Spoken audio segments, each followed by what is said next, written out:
Okay, folks, this story is going to be a little long because it's a lot of detail. I'm probably going to cut it short, but basically, what we got here is two cops decided that they weren't going to tell the truth to the DEA when the DEA was going to bust a guy that they had turned into their confidential informant.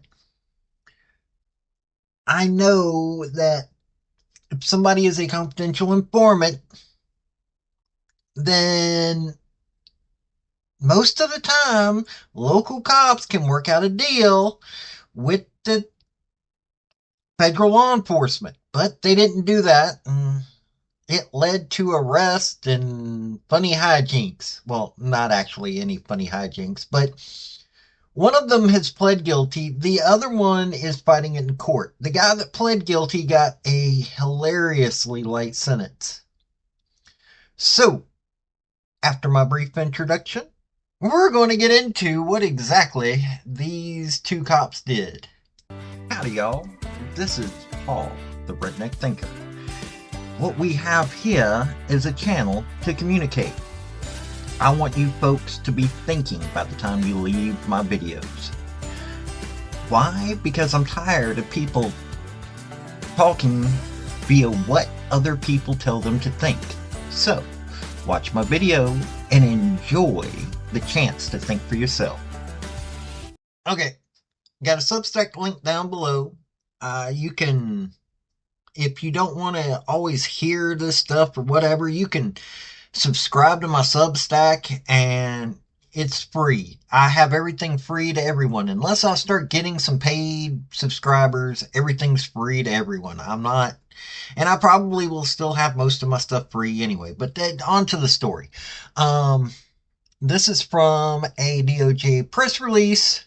Brunello County Sheriff's Office Deputy Kyle Linker, 33, was charged via criminal information and pleaded guilty Tuesday to one count of obstruction of justice. His colleague, Paul Jessen Jr., 34, was indicted Tuesday on one count of conspiracy to obstruct justice, two counts of obstruction of justice, and two counts of making false statements. He has not yet entered a plea. He's fighting it, by the way.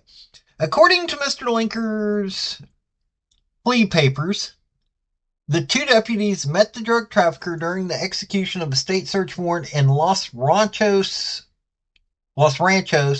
New Mexico in July 2021. After finding meth inside his residence, they recruited him as a CI. November 2021, DEA agent informed Mr. Linker that the agency planned to conduct an operation near the trafficker's home. Fearing the operation might target the trafficker, Linker contacted him, yada, yada, yada. Upon examining, the drug trafficker canceled his upcoming transaction. DEA was unable to gather evidence against him. Upon examining the drug trafficker's phone records, DEA agents began to suspect that he had been tipped off by Linker. Decided to conduct another operation without notifying Linker. That led to a bust. The guy got busted with 470 grams of meth and a firearm. During the ensuing interview, drug trafficker admitted to the DEA agents that he had previously been tipped off by Linker, and they set up a plan to trap him. And so they did. Linker actually called him, told DEA told Linker, hey, we're doing this. Linker called the drug trafficker, who, by the way, was sitting in a room with DEA agents.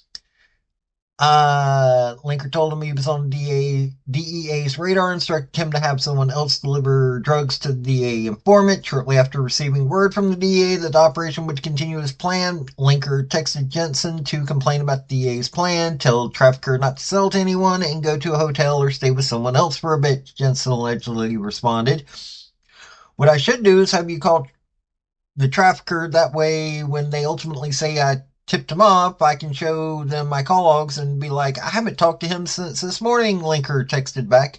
I'll effing do it. Jensen allegedly responded. Yeah, fun conversation. But, okay, when this thing was set up, Linker was facing up to 20 years in federal prison. Jessen is facing up to 70.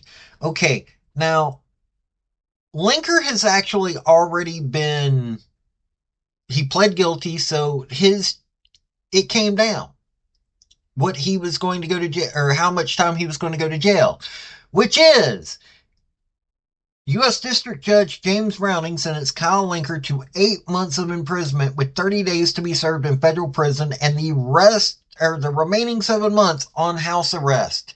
That's what this dude got for doing all of this. I'd hate to see what other guy's going to get. Now look, I'm well aware that, you know, locals and feds don't always get along. But seriously, if the dude is confidential informant of a local cop can get a lot of things working the right direction where this would not have been needed to be done. I seriously, I don't even know what to say. If y'all are from the Albuquerque area, seriously, if anybody's made it this far and you're from the Albuquerque area, can you tell me what in the world is going on in your area? Seriously. Well, this, like, subscribe, all that happy stuff. Thank you for listening. This has been Paul, the Redneck Thinker. Y'all have a good day now. Bye. Folks, I just want to say thank you for listening. I want to thank you for taking your time. I want to hear what your comments are about what you think on this topic, because your comments are what's important, not necessarily mine. I don't care if you're Republican, I don't care if you're conservative, I don't care if you're liberal, I don't care if you're Democrat. I want to hear your opinion on these topics. I want to thank you yet again for listening to my video. Like, subscribe, and all that other hoopla. This has been Paul, the Redneck Thinker. Y'all have a good day now. Bye.